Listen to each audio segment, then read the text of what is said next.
Hi there, my name's Patrick. I'm one of the Buffalo Lululemon ambassadors, and we're here at East Meets West Yoga Studio, where we're going to take a few minutes to look at some headstand options as you work to develop your practice.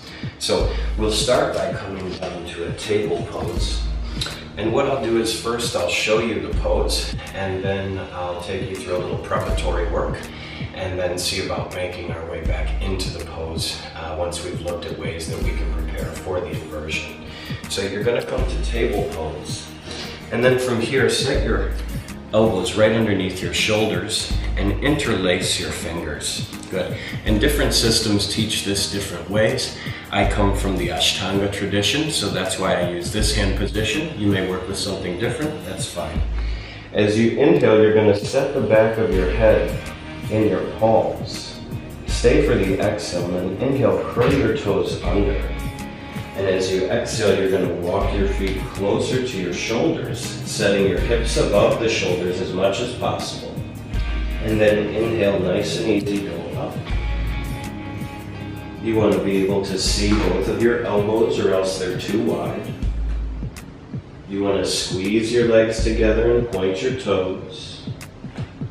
And try to press your navel towards your spine here.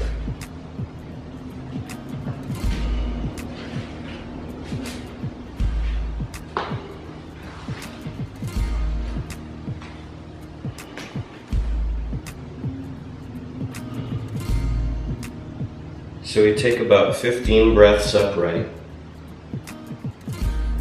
and then you'll use an exhale to lower the legs till they're parallel to the earth. Good. Try to tuck your tailbone under here. Soft between the shoulder blades, grounding through the forearms.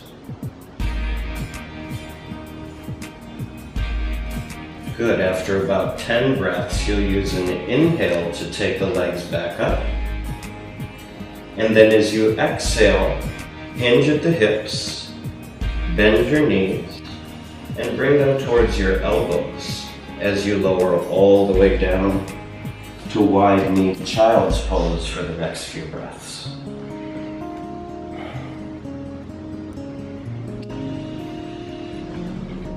Good. Now, if you're new to this and that's not yet in reach, here's some preparatory options for you. First option is to sit in Dandasana, staff pose. You're going to set your palms along your sides, and you're going to try to position your shoulders above your hips, your ears above your shoulders, and then use your hands to take any lean or tilt out of your seat here. And try to find equal parts of grounding through your base and uplifting through the crown. That's all working for you. We're going to interlace the fingers behind the head, keep the elbows where you can see them, and press your navel to your spine. Take a few breaths in this shape.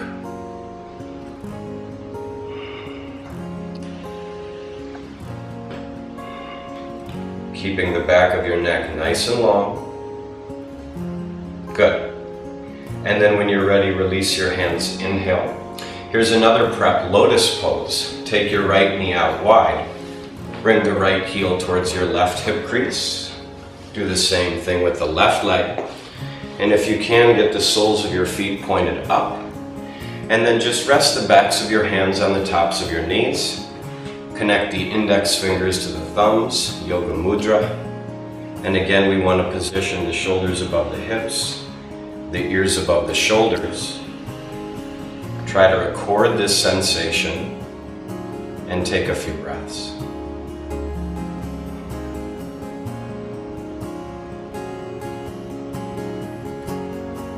Good. So those are low risk options for setting up the alignment, the core strength, the engagement that you'll need when you're ready to go upside down. Now here's a half step to your headstand when you're ready to start playing upside down. So again, we're going to start from down dog.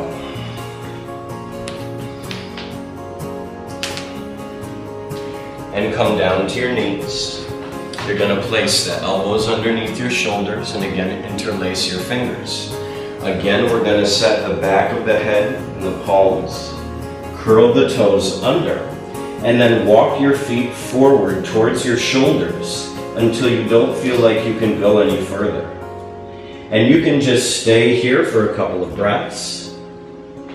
And then when you're ready, take a step or two back, come on down to your knees, take a few breaths of rest. If you can do a little bit more than that, once you're set up in that shape, you're going to lift the right leg for a few breaths and then trade it out for the left. And that'll look something like this.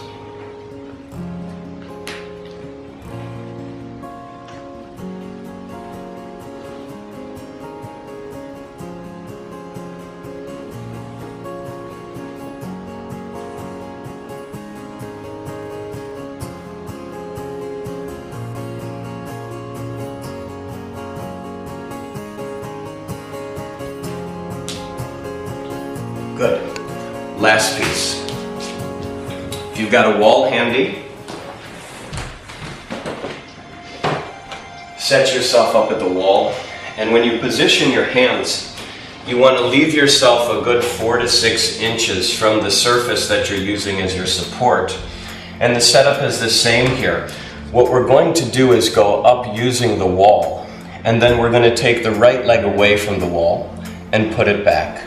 We're going to take the left leg away from the wall and put it back, and then we're going to bring both legs away from the wall, pressing them together. Each leg becomes the wall for the other leg. So it's going to look something like this.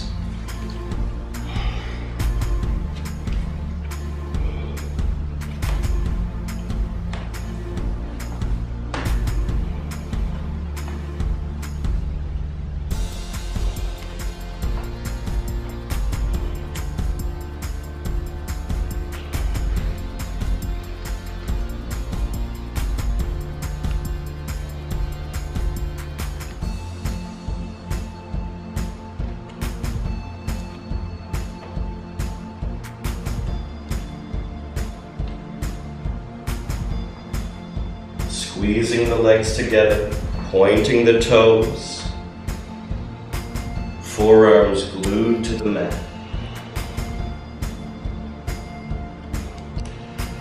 Good, and when you're just practicing this, it's going to be much easier to come down one leg at a time than it is going to be to coordinate getting both legs to land together. And however you explore your headstand, make sure that you take several breaths of child's pose afterwards, rounding the back, take it nice and easy, and then go on to whatever it is that you need to finish your practice. Thanks for playing in my sandbox, and good luck with your headstand exploration. See ya.